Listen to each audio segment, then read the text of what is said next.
let's um, let's start, and we'll have possibly folks hopping on. Hi, Jeannie, joining us from DC. It is really, really, really fun and an honor to have Marilyn with us today. I have been perusing her book, Start with the Word. It's honestly a fun thing to read a little bit every day. So take that, my utmost for its highest. No, I'm just kidding. It's a really beautiful book. And so welcome, Marilyn. And Thank thank you, you. Erdmans, for making the contact. Jason, I think, was our conduit there. Before we dive into the book, though, tell us a little bit about yourself, your family, where you live, and your path to writing and teaching. Okay. That's the 3-minute autobiography is always a challenge. I live in California, Sacramento. It's quite beautiful at the moment, but I was mentioning to Erica earlier that I sort of romanticize Scotland and bleak winters and the highlands. So I get snow envy when I hear about all you folks in Michigan. Um, but it is a lovely place to live, and I've been in California all my life. Wow. And my husband was earlier a college professor also, which I have been for most of my adult life. And then he made a midlife career change into ministry, and we went to Princeton Seminary, and uh, then ended up back in California. And now I am living outside institutional walls, which is a lovely season of life to be in. And I'm teaching in 3 different programs and being a writing coach, which is a lot like being a midwife. Just Hmm. such a pleasure to help people bring those babies out. Um, and trying to maintain a writing life myself. That's So awesome. I'm in a really happy, not altogether retired place of life. And you have given us a beautiful book. Came out in February. Start with a word on the craft and adventure of writing. Now, I know we always talk about the craft, but you introduced this notion of adventure. Unpack that for us. Okay, I will say that I sort of resisted that subtitle because I thought adventure was just too much like uh, choose your own adventure stories or something. But in fact, I have ended up being grateful that Lisa at Erdman's kind of pushed me to take it. I liked the title. That was my title. Subtitles are another issue, but it is an adventure, and that word actually does get at what I think of as a core focus of the book, which is the receptivity involved in writing and the finding out as you go along and allowing things to happen and staying open to surprise, the ways you can surprise yourself, the ways your inner alter ego or all the people at the committee table inside kind of show up and surprise you along the way. And that getting out of your own way or at least getting your ego out of the way is a big part of the work of writing, which is why I think um, for those of us who are people of faith and are trying to be faithful in our work, writing brings us very close to prayer space. And for me, it's simple things like when a sentence comes that I am happy with, my first impulse is to say, hey, thank you. You know, it just sort of feels like, and everyone I've heard talk about their writing has some version of it just came. Yeah, that idea just came, that image just came. And the just came is that way of acknowledging something numinous in the process. So It's, that's the adventure part. it's so good. You, at the outset of the book, indicate that writers who want to write must read. The line that stood out, let the writers you love teach you to write. And I know often I hear authors or writers say they avoid reading other books. There's a danger of mimicking an author rather than being inspired or informed. Can you unpack that a little bit? Yeah, I think it's a little bit paradoxical, but I have come to believe that what I call slavish imitation is a a path to um, originality, if you want to use that word. And the image I get when I think about imitating a writer's style or a poet's lines is an apprentice standing at Michelangelo's elbow and learning how to hold the chisel or learning how to mix the um, plaster for the fresco. How does he do that? Let me learn the strokes. Let me learn the moves. Let me learn how to use the tools. Thank you very much. Now I'll go and stylize it. Or if you think about the great tennis players, we all learn certain rules about how to grip the racket and put your feet and all that. And then you watch somebody like Agassi, that dates me, but or Bjorn Borg or the great tennis players, and they all stylize it in ways that have nothing to do with what a coach teaches you. But they had to learn the method. And so I don't really believe in methods, like teaching a method, here's how. But I do believe that learning the craft and focusing on craft when you read, not every time you read devotionally or you read for relaxation or you read because Moby Dick is worth another time through or something, but reading for craft is to just go in with the how question. How did he do that? How did he round that paragraph off? Um, why might he have done that? But the how leads you into why. And I just think that very close attention to how is its own way of reading. And I don't think you end up with something derivative. I think derivative work happens when you kind of stay at that surface where you want to sound like someone.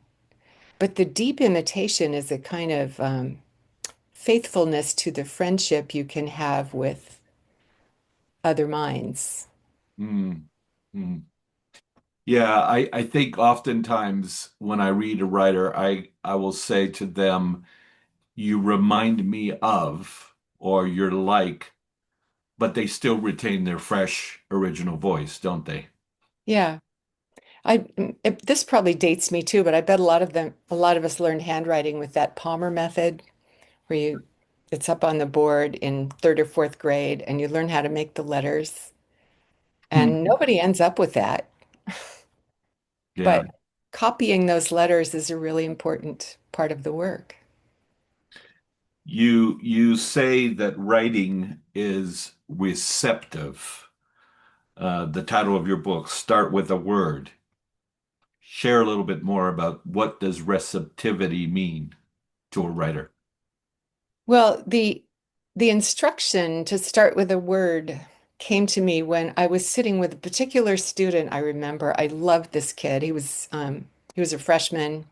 He wasn't a very good writer, and he came in two or three times in the course of trying to finish a research paper, I think it was, or maybe it was just an essay. And I remember his saying, I just can't get an idea that really takes me very far.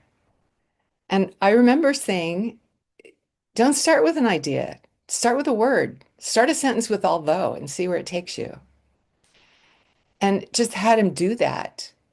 And I realized that was one of those epiphany moments where I thought, huh, something happens for if you sort of forestall that needing to have an idea or an outline or a plan, but just start with a word, start with a phrase, start with a sentence.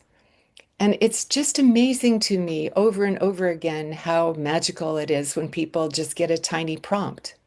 Mm. I worked in medical humanities for quite some time, taught at a medical school. And I remember doing a writing workshop with some doctors and med students. And I said, okay, we're going to write for 10 minutes. Here's your prompt. Just start with, she looked up, which is a little sentence. It's not a word. It was just so memorable what came out of 10 minutes, starting with she looked up. It takes you right into a room, it takes you right into a memory. In their case, many of them into a clinical encounter that was important to them. But so I think that the receptivity is let's just see what comes. Mm, and trusting that something will and it will be interesting, and then you get to play with it. it's good. Um, just a reminder, we will have time for questions. And so be aware of that. If you want to get my attention, you can raise your hand or send a note through chat. I'll catch it down here on my screen. Um, Marilyn, you start off a chapter called something related to Inside Out with this statement: "The I, in quotes, who wrote, seldom appeared on the page."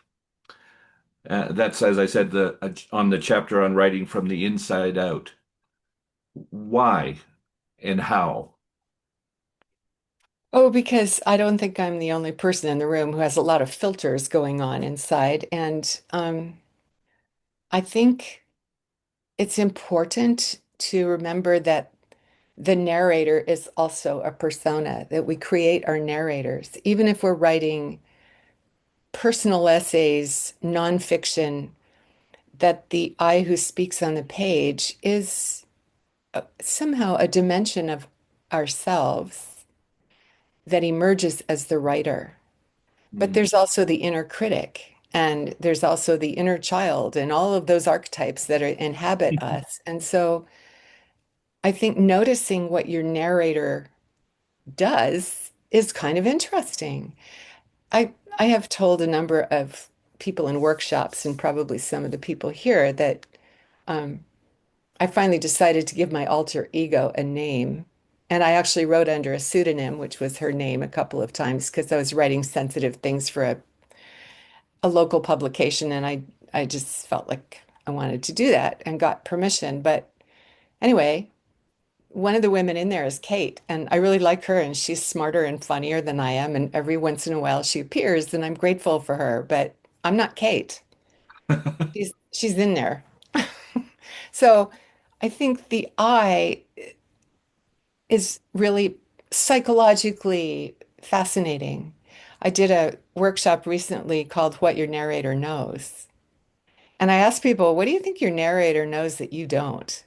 You know, what did you find out from your narrator? Which, of course, is just monkeying around with sort of pop psychology, I suppose. But it's, for me, it's a fruitful process of thinking there are many voices. Um, T.S. Eliot played with that his whole poetic career, mm, certainly in The Wasteland, but again in Four Quartets at the end of his career. He was letting in the many voices that came to him through historical lineage, through ancestors, through the spiritual attunement, and through memory. So I yeah, think noticing who's speaking is an interesting part of the receptivity. I'd probably be writing as Sybil. Sybil, well, there's a name with a history. This book is truly a treasure trove, with so many great practical exercises and things to do. Like there's over a year, 2 or 3 years of exercises in this book. Um, one of the chapters references vertical reading Yeah. and asks the writer to engage in that. Unpack that a little bit for us. Well, that's a term that I use mostly when I'm talking about poetry, although I think it works in prose as well. But it's there's nothing mysterious about it really. But imagine a poem on the page, and you've read it once or twice or more, and then if you just run your eye down the poem vertically instead of reading left to right, and allow your eye to alight on whatever words it alights on. And this is a process I think of as quite closely related to Lectio Divina, where you just open yourself to whatever word or phrase emerges for you or speaks to you in that reading for that time. So you just let your eye go down vertically. And usually, if I do this in a classroom, I say, okay, in this poem, just run your eye down the poem and alight on 4 or 5 words and write them off to the side. And then look at those 4 or 5 words and see what they say to each other. How did those give you a path through the poem? And why might those have been the ones that stopped you or struck you in some way? And very often, surprisingly often, those emerge later as little poems. They're seedlings for a new poem. And there too, I think that to receive something from what you read and then make it part of your own is not the same as being derivative. Mm. It's to receive the way you receive seeds from a plant and then they become other plants. Oh, that's good. Um, I didn't send this question to you, but I'd love to hear what is your hope for writers when they pick up this book? Um, you don't want them to read it sort of A to B linearly, perhaps. What's your vision for this book? You're talking to a group of writers. I'd love to know how Well, best to use it. yeah, thank you. I think my deepest hope is probably can be summed up in 2 words, which is invitation and permission.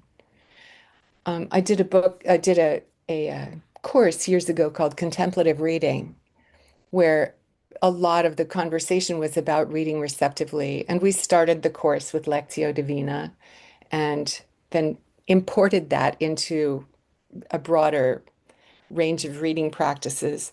Anyway, at the very end of this whole semester course, by way of reviewing the course, I asked students, what are a few words that have emerged from you in this for you in this long conversation that you're going to hang on to? And strikingly, the word that several people started with was permission.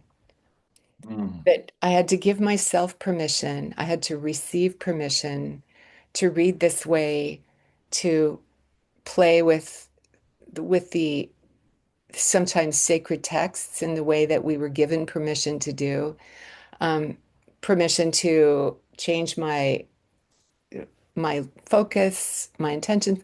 So permission and invitation rather than instruction or um, how to. I have plenty of respect for people who do how to things, but this isn't one of them because I think there are so many ways to write well, and so many writers surprise me because it's not what I would do. It's not what have occurred to me to do, but what they have done is lovely in its own right. And so I think the gift character of the vocation to writing, the call to write, is something I hope people can retrieve. And I know that a lot of people have that beaten out of them in classrooms by the various kinds of malpractice that are practiced in English classrooms. So um, I think people get afraid of the inner judge and the outer judge. And I also think that a lot of the contexts in which people write are so prescriptive that the playfulness is squashed. Speaking of working with med students, I was talking to them about the kinds of information you put on a chart, which is very prescribed. And I said, find a space on there to at least give a little offbeat information about what you think is important that might not be contained in the chart. And one of them said, we only have 2 inches at the bottom of the page to put anything. And I said, let us talk about haiku. You know, you can do a lot in a sentence or two to deliver a different kind of information. So that I think reclaiming playfulness in the largest sense of play, for which I have so much respect, is to really be receptive to the spirit that blows where it will and not be constrained by instructions or rules, but rather see them as tools to be used when they're appropriate. mm. I'm smiling because Kate Gaston is a physician assistant and Oh, so would probably know how to use those spaces well. I don't know, I was just like, oh, to have like had that permission. it would have been just glorious back in my days of practicing in the ICU. Thank you, Right? Marilyn. Yeah, I What a mean, gift. even a line like, she's afraid to go home, you know, that might be really important information. Mm, that's good. Marilyn, before we give it over to some questions, you are looking at a group of writers who are in various stages of their writing careers. Some have been published, some are working on their manuscripts and getting ready for submissions. Um, what words of encouragement do you give writers today when you know the landscape such as it is? We were talking earlier about how different it has changed. What words of encouragement do you have for writers? Um, Boy, when you say for today, I mean, think about what today is. I've just been writing a piece called Writing into the Moment We're In. And I've been talking with my writing workshops recently about the moment we're in. You know, no matter what you're writing, whether it's a detective fiction or a memoir or poetry or a play or a personal rant, you're writing into a space in which all of us feel the historical forces at work in a particularly acute way and are probably carrying anxieties or uncertainties more heavily than sometimes. So I feel as though it's important to recognize that if your vocation is to write, and you recognize that if you have a deep desire to write, and if that desire is consistent, to honor that by recognizing that it's a call and it's for somebody, and you don't have to know who it's for, but somebody needs what you offer, whether it's comfort or distraction or, you know, the permission to laugh or a deeper dive into something they've been afraid to look at, whatever it is.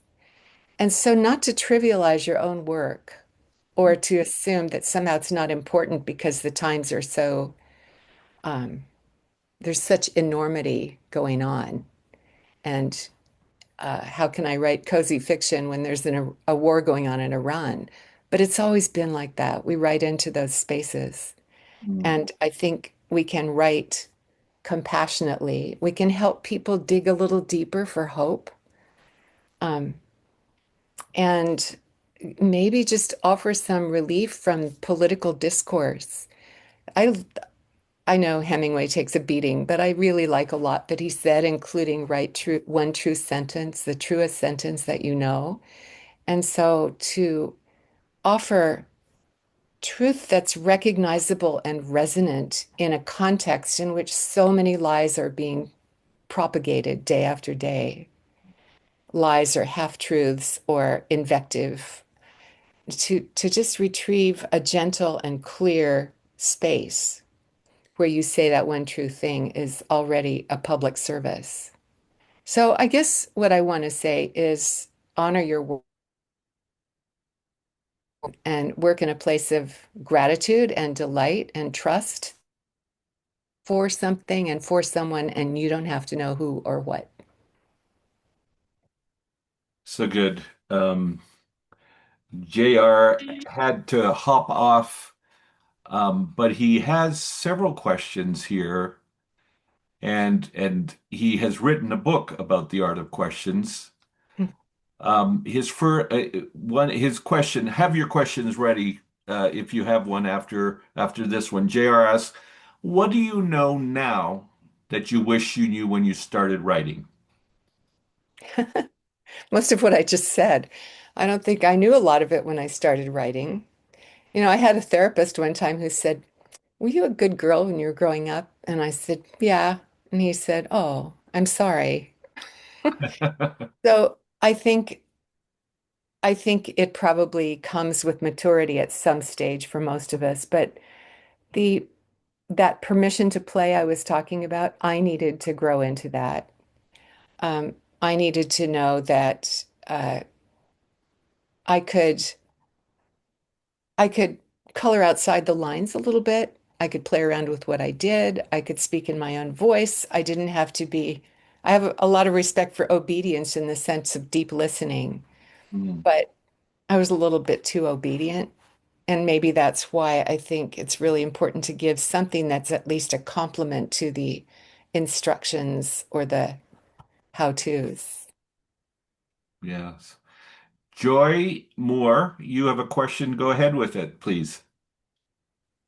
Hi, Marilyn. Hi, I'm Joy. a poet from South Dakota, and I just want to show you Oh, I the. recognize that. Isn't that a beautiful cover? I don't It have anything to is do with covers, but the designer really did a nice job on that. one of my best friends sent me this book last year on my birthday, and I really have enjoyed it during the long season of winter that we have on the prairie. But Thank you. yes, I was going to ask you about despair and a culture that we're in because I know that you speak a lot about tending to good words, but I feel like you answered that with your advice to writers in this moment. So I'm going to shift my question to this one, which is, have you had a dry season in your writing after you eventually acknowledged your gift and call? Um, Yeah. Well, I mean, I don't know that I would call it a dry season. I know that for some of us, I imagine I'm not the only one here who is both a writer and a teacher. And so, and most of us have some kind of a day job that's not sitting at the desk and writing. And so I think that there have been times when simply the duties of my work as a faculty member or a department chair or on a committee or something had to consume my time. So there have been times when I've had to lay it aside. I don't know that there's ever been a time when I haven't at least wanted to write and kind of wanted to get back to it.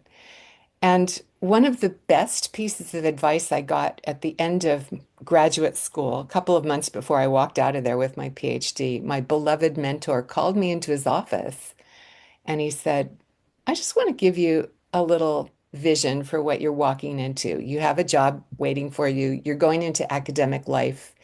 It's not going to be 4 hours at a, leaded window reading a book, a beloved book, and reflecting on it. Most of it's been going to be keeping office hours and going to committee meetings. And he said, so I want to say you're a writer, find the time to write. And the way you're going to do that is not look for the 4 hour block. If you have a half hour, write a few paragraphs. If you have 10 minutes, scribble down a few sentences that come to you. But just sort of let things come in a little trickle when they're not coming in a stream. And that has been so helpful because, right, I think for most of us, life is messy and a lot of things intrude. And when people say, what is your writing practice? Do you get up every morning and write your morning pages? No, I don't. And bless you, those of you who do. But my life's not like that. And so I'm just grateful for the time and learning to use small bits of time and come back to it and let the desk be messy, so to speak, is helpful to me. Thank you. Hmm. Amy Anderson from the state of Michigan. Yeah, thank you so much, Marilyn. This is a huge, huge gift. I'm in the Grand Rapids area with Beth and Caitlin. So, Lovely area. yes, yeah. I'm going to try and keep this super short. It's definitely within me that deep desire to write. So, thank you for honoring that call, that vocation. And I've had that for all of my life. And since meeting Dawn, have felt this was 7 years ago, have felt a vision to share, like you said, prayerfully, that this would help somebody, right? Um, in this 7 year block, I've had 3 years of it where I shared online and did the whole equation. I had a website, and did Instagram, and formerly had a nonprofit and had a board. And I'm a private person, and I love, as I've worked in ministry in a number of churches, mega churches and small churches, I love being open and connected with people I know geographically, and we're sharing life together. I hate sharing to random audience that contains trolls and people who know nothing about you but will judge you. I hate it. And it really has slowed me down in my willingness to share publicly. Where during the 7 years, the content that I love and I know it will help people because it has helped me, it has been given and has helped me. And I've formed it into 3 courses that I have taught in my ministry roles at the church. And I have loved that. I have loved my groups of 35 to 40 people, and they've eaten up the content. So, how do I make that jump from what I've just described in today's world? And a lot of the content that I'm sharing is more about the contemplative life and the rich gift that we have of honoring the privacy and the hedges and the boundaries of the gift of life God has created us to walk in as humans, which is very contradictory with the way the world and culture would demand that we live. Right. That's my heart, is to empower and give permission to women to live a quiet life with ambition, as we're taught in scripture, and to relish in that and turn off all the other noise. You can choose that path. And so I don't want to re-engage with a path that I am trying to write about, not living into. Well, it's that's such a lovely both narrative and question. You've kind of answered your own question in such an elegant way that you are pretty clear about your own nature and your own vocation. And I do think that what the question you raised about social media and those spaces is so important for all of us. Do we enter them or not? You will note, I'm not, people sometimes say, oh, you're so prolific because I've written a lot of books, but I don't have a Substack. I don't have a blog. I barely keep up my website. And I don't use Facebook very well because I don't like those spaces either. And I'm an introvert. So that my preference, as yours is to be private and relational and so on. So the whole matter of going public now involves some layers of choice that might not have been true a generation ago. I don't think you have to condemn social media to quietly step back from it. I do think you have to be cautious about it, more so now than ever, because there is a lot of trolling. So Uh, I I come back often to be wise as serpents and harmless as doves. And the wise as serpents part I read as don't be stupid, get a clue, know know how to use these things well, admire the people who do use them well, and try to discern, is that my calling? Is that a space I want to enter with something I have to offer? Or is it a space I can let other people occupy while I do something over here in my corner? And that's a lot of the ongoing discernment about vocation. What am I called to? What am I called to now? What is the call of the moment? Sounds like you've heard yours and you're being faithful to it. Uh, that's very good. Jeannie, we have room for one more question before we say goodbye. So go ahead, Jeannie, with your question. Yeah, thank you, Don. And thank you so much, Marilyn, for being with us. This was really an honor. I was lucky enough to receive a copy of your book about a month ago from Don, and I've been reading my way through it so that I could come to ask you a question. But as Don said, this is not a book you read in a month. This is a book of exercises to do a year or longer. And so I guess I have 2 questions, and I'll ask them together because you may want to just kind of reflect on it as a whole. And the first is, as you go through this book, it's just you make it so clear how many possibilities there are. Just in the first chapter, Start with a Word, there's like 15 different, categories for ways you could start. And underneath that, there's like 5 or 6 different possibilities or prompts just of what you've suggested. And you extrapolate out, for every word that you write, there's so many different ways you could say that. And so I'd love to hear your thoughts on avoiding the paralysis that could come with that kind of infinite possibility. And then secondarily, for some of us, I think the invitation and permission is needed at different stages. For many of us, maybe it was comfortable at one point to just kind of hide behind our computers or our notebooks and write, but not actually put it out into the world. But at some point, there is a calling for many of us to actually put it out into the world, and that's why we're working with Dawn. So at some point, you do have to say it's enough, and I've done enough play, enough editing, and I'm going to put it out there. And that point probably looks different depending on the genre. You're not going to edit a thank you note the way you would a full-length book manuscript. So I love your thoughts as well on when you call it enough and just put it out there and hit submit. Oh, that's such a good question. It makes me think of an art teacher who was much beloved in Santa Barbara, one of whose much quoted instructions was stop just a little bit before you think you're finished.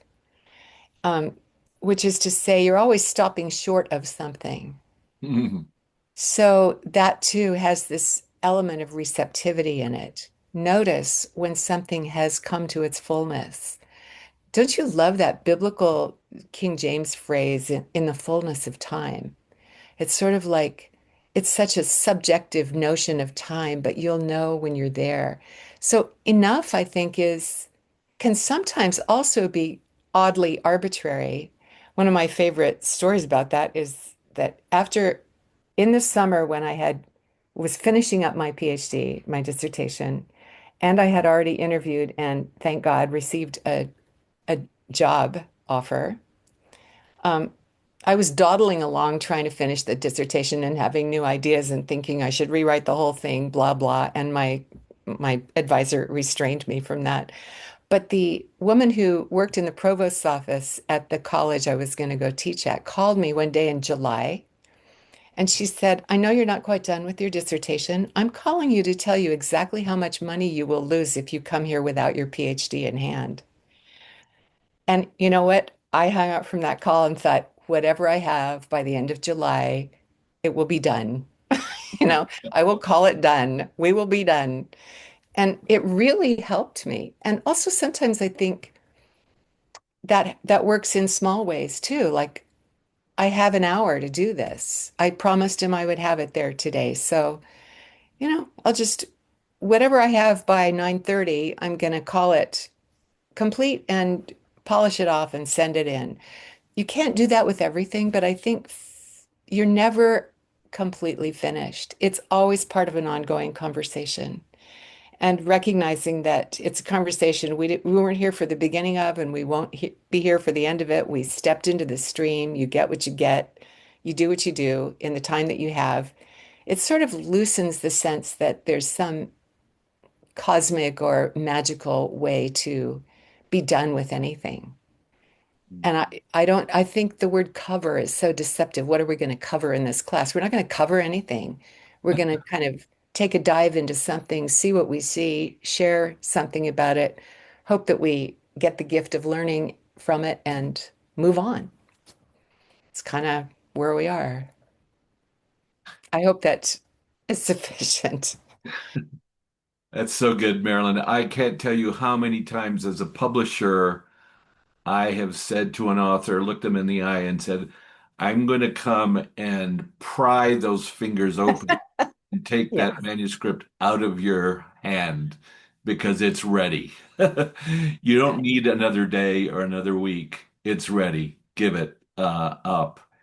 Yeah. Um, Thank you so much for being with us. I like to honor our time and keep it to the time allotted that I've asked you to join us. And the book is Start with a Word on the Craft and Adventure of Writing.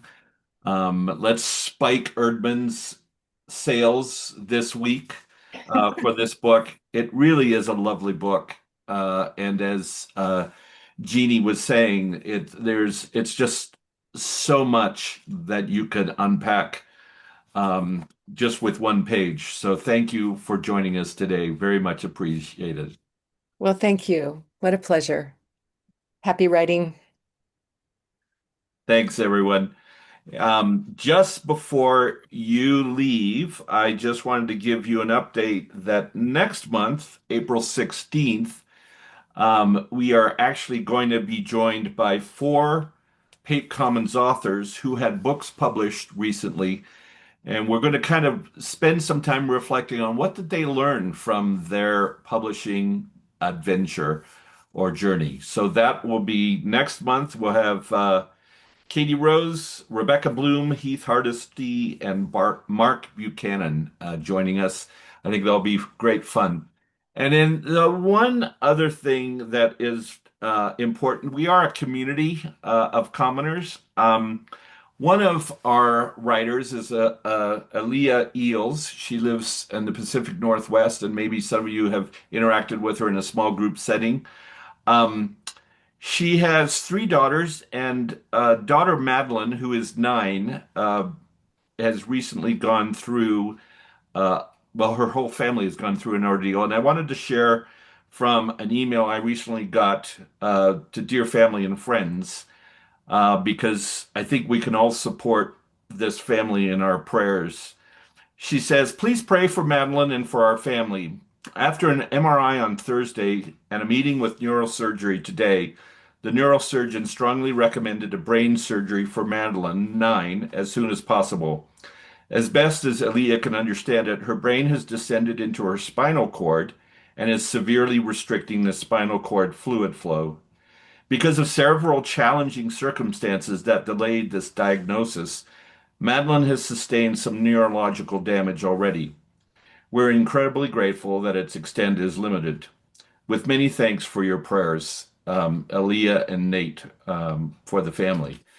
So if you have a child or have a niece or a nephew, or family, you know that these things can hit us, take your breath away. And so if you wouldn't mind thinking of Madeline and praying for the medical care she's receiving, I know that Aaliyah and family would very much appreciate it. Um, it is always good to see your face. I hope you have a wonderful rest of your day, and we'll see you next month, I hope. Thanks, everyone. Bye now. Thanks, Don.